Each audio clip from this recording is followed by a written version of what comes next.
pojď sem, mi to říct. Tam od 5 metrů. Pojď sem, máš problém? Tak pojď sem, já jsem zabalila na spacák. Tě rozsekám, tak Když já měla boty, tak tam dojdu. Jo, tak... Nemám boty. Tady plom. Ne, tak aspoň.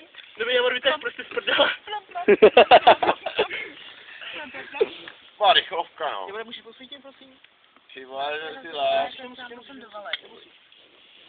Páje, prosím, můžeš mi to podat. Jo, hnedka, počkej, jenom je... A kde se naflákám? Jirko, dej to, teda, Tome, dej to sem. Ne, naflákám.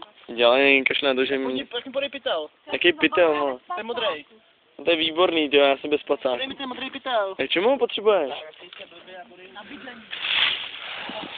A? Dobrý. Já červíka, vole, schůzí popikli, vole. Co to děláš do piči? To mou hlavu. Ty jo, vole. Je, z vás.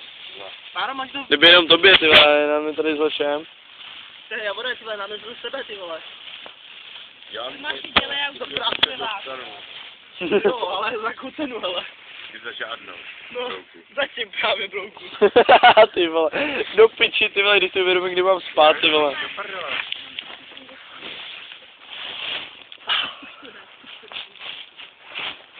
Bacha, vole, mám tréninky, vole, možná mi z nich vypadne, vole. Tady jsou špagáty, ty vole.